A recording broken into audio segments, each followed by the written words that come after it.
In the vibrant city of Macau, a captivating tale unfurled in 1725. A lone traveler found himself entangled in a perilous chase, pursued relentlessly through the bustling harbor.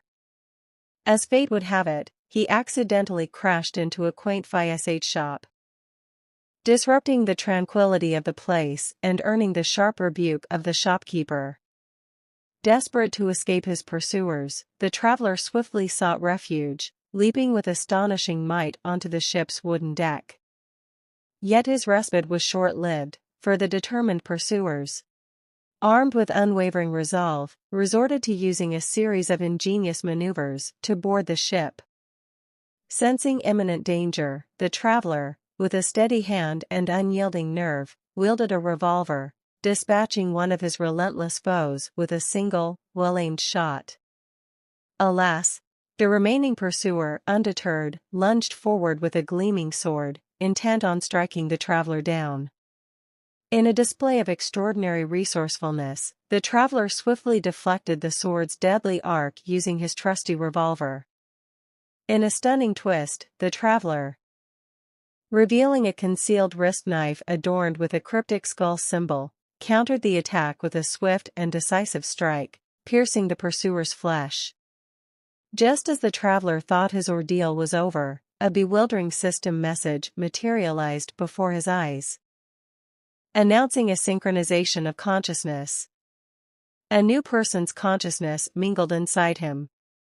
The new personality found himself navigating a reality where his own body moved with uncanny precision, effortlessly evading shuriken flung by his relentless pursuers. Running on pure instinct, leaping from the ship and finally reaching the bustling port, the traveler remained in a state of perpetual evasion, his mind still grappling with the enigma that enveloped him. Whence came the relentless pursuit? Who was he, really, and why was his existence shrouded in this disorienting haze of bloodshed and danger? The traveler yearned for answers, for an escape from this dream-turned nightmare, as he traversed the unfamiliar terrain, questioning his very identity. One fateful week earlier, our protagonist, Noah Kim, found himself engrossed in an ancestry test, delving into the depths of his genetic heritage. The results revealed a captivating blend of Western European, Native American, and West Asian DNA. The mere thought of his ancestors traversing distant lands filled Noah with laughter, providing a glimpse into the wanderlust that seemed to run through his family's veins. It shed light on the reason behind his grandfather and wayward father seeking solace in the States. Noah had always pondered the origins of their restless spirits. Lost in contemplation, Noah's musings were abruptly interrupted by an email claiming he had won an all-expenses-paid trip to the enchanting city of Macau. Skepticism gripped him, convinced it was a deceitful scam. Yet, curiosity beckoned, compelling him to embark on the journey to verify the legitimacy of this mysterious offer. To his astonishment, the email proved true, and Noah's skepticism melted away like morning mist. In Macau, he asked the guide to pinch him to confirm him the reality, and started to enjoy the trip. The guide, ever the harbinger of local wonders, regaled Noah with tales of breathtaking tourist destinations. Satisfied with the tour, Noah was urged by the guide to take a short break while awaiting their transportation. As Noah distanced himself, a subtle shift in the guide's countenance occurred, revealing an unsettling ulterior motive concealed beneath a facade of hospitality. Despite being in a foreign land, Noah couldn't shake the peculiar sense of familiarity, as if echoes of a past life whispered through his being. Unbeknownst to him, his every move was being closely monitored. A keen-eyed girl, having spotted Noah, signaled to her comrades that the coast was clear, prompting a calculated decision to seize the perfect opportunity. With swift precision, they swiftly orchestrated Noah's abduction, whisking him away in a waiting vehicle. Their orders were clear: to connect Noah to the Animus system at the Macau branch. deep within their convictions. They believed Noah held the key to unraveling the enigmatic activities of Edward James Kenway. As consciousness gradually returned to Noah, he found himself confined within a sterile laboratory, his body ensconced upon a bed, wired to the Animus system. A marvel capable of extracting ancestral memories from one's DNA. He prepared to embark on a journey that would intertwine his destiny with that of his ancestor, Edward James Kenway. His odyssey through Macau, as once lived by Edward, began to unfold. On December 24, 1724, when Edward found himself in a bustling London pub, fate led him to a chance encounter with a man to whom he had imparted knowledge of ancient Italian ruins. Gratitude radiated from the man's eyes as he expressed his thanks, sharing vital information acquired during an audacious assault on the East India Company. Empowered by this intelligence, Edward set his sights on Macau, unaware that an extraordinary convergence awaited him. In a remarkable twist, the consciousness of Noah became intertwined with that of Edward's, merging their souls on a quest to unearth the fabled lost city or a sacred land, steeped in the lore of an advanced civilization known only to the indigenous peoples. Edward resolved to discover the hidden secrets of the Khmer kingdom, venturing forth with unwavering determination. He went to a pub in Macau. This establishment catered predominantly to Dutch sailors, fostering a deep-seated animosity toward their British counterparts. Suspicions arose due to the mysterious disappearance of numerous Dutch East India Company vessels, casting a shadow of doubt upon the British East India Company. Alerted to the brewing hostility, Edward shared a discreet exchange with the pub owner, tendering a generous tip as a gesture of goodwill. Proceeding to approach John, he was met with apprehension. He mistook him for a debt collector, swiftly implicating him as a sailor of the British East India Company. The Dutch patrons, incensed by the accusation, converged upon Edward, igniting a furious melee. Swift as a hawk, Edward deftly evaded their onslaught, retaliating with strategic precision, utilizing a glass as his impromptu weapon.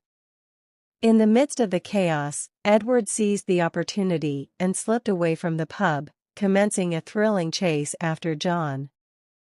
A game of cat and mouse unfolded, invigorating their spirits.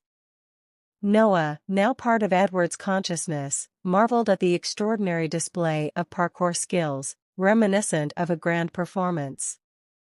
Closing in on John, Edward seized him by the collar, demanding information regarding the elusive lost city of the Khmer kingdom.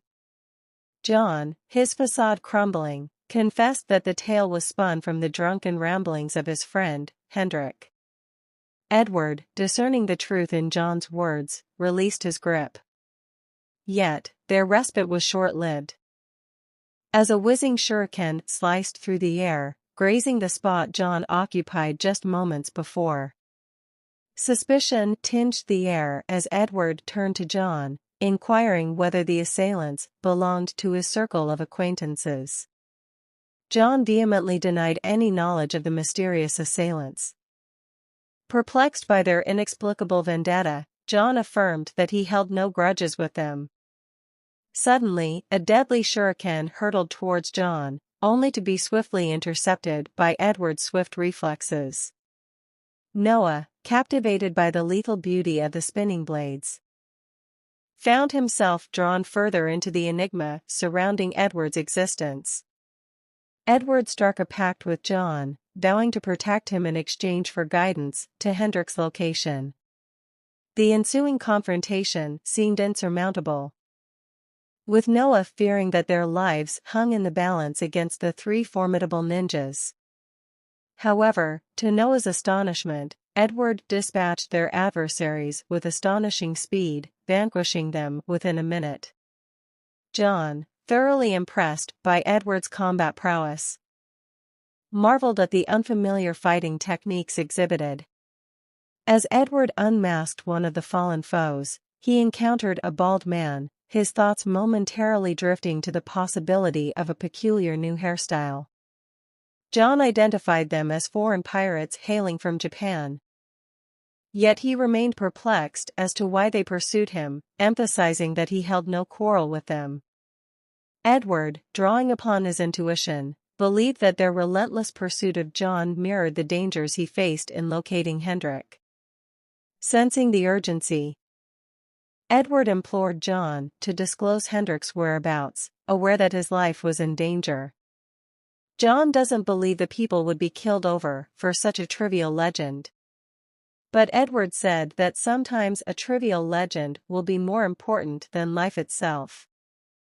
Navigating their way to the dormitory of the East India Company sailors, Edward and John arrived at Hendrik's room, only to find it shrouded in darkness. Edward, urging John to wait, employed his remarkable skills to scale the walls. Noah watched in awe as Edward effortlessly maneuvered through the treacherous feat, surpassing the abilities of even the most agile parkour athletes. Entering Hendrik's room through a window, Edward made a grim discovery. Hendrik was mortally wounded by a sword. On the brink of death, he revealed that foreigners had attacked him. Placing Hendrik gently on the bed, Edward's focus remained unwavering, fixated on extracting crucial information about the ruins. However, Noah's consciousness unexpectedly overtook Edward, compelling him to acknowledge the importance of Hendrik's final request, a letter destined for his family. The Animus registered a synchronization error, attributed to the subject's resolute will, which veered the genetic memory off its intended path. Despite the minor deviation, the timeline remained intact, allowing for swift resynchronization. Accepting the letter, Noah honored Hendrik's dying wish, as he became the messenger of bittersweet news. Hendrik only tried to earn more money so that his family could live happily, but Noah knows that no money can bring the void of having no father. Since Edward accepted the letter, Hendrik decided to tell the details about the ruins to him. He told him a cryptic message and died. As Edward prepared to make his departure, Hendrik's colleagues entered the room. To their horror, they discovered Hendrik lifeless on the floor, lying dangerously close to Edward. In their panic and confusion, they immediately assumed Edward to be the perpetrator and instinctively aimed their weapons at him. Swift as a gazelle, Edward skillfully evaded the gunfire and leaped through the nearest window.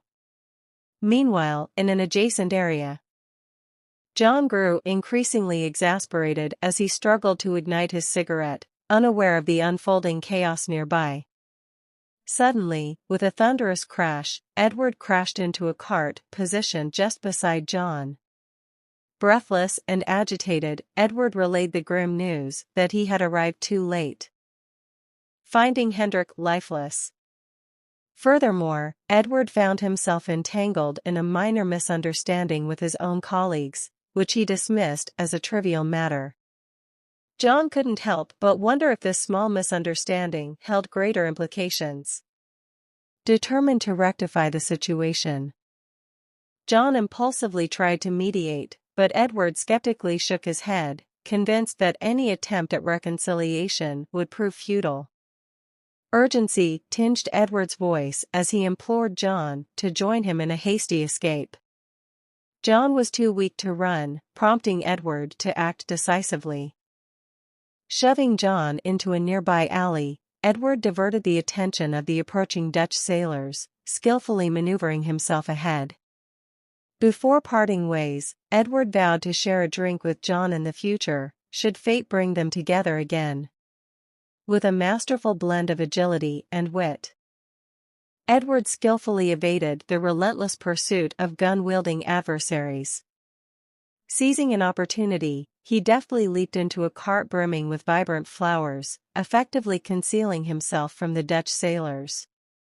Waiting patiently until they were safely out of sight, Edward emerged from his flowery sanctuary. To his astonishment, a band of nimble ninjas materialized before him, their eyes gleaming with a fierce determination to capture him. With adrenaline coursing through his veins, Edward embarked on a heart-pounding chase. His every move meticulously calculated as he desperately sought an escape from the relentless ninjas hot on his heels. Meanwhile, a woman monitored the process from outside the system, pondering the occasional errors that beset the extraction of genetic information. A scientist reassured her that such errors indicated a strong synchronization between the subject and their target's memories, promising the prospect of uncovering vital knowledge. Yet, the woman understood the immense burden this placed upon the subject, prompting adjustments to the Animus operating time, not for the subject's well-being, but to prolong his life and to get more information. With a sense of urgency, the woman tasked them with retrieving information regarding a discovery made by Edward in the Indochina Peninsula. She also mentioned that the task must be completed successfully for Shimazu family to get a better foothold and revealed the scientist named Shimazu Sei.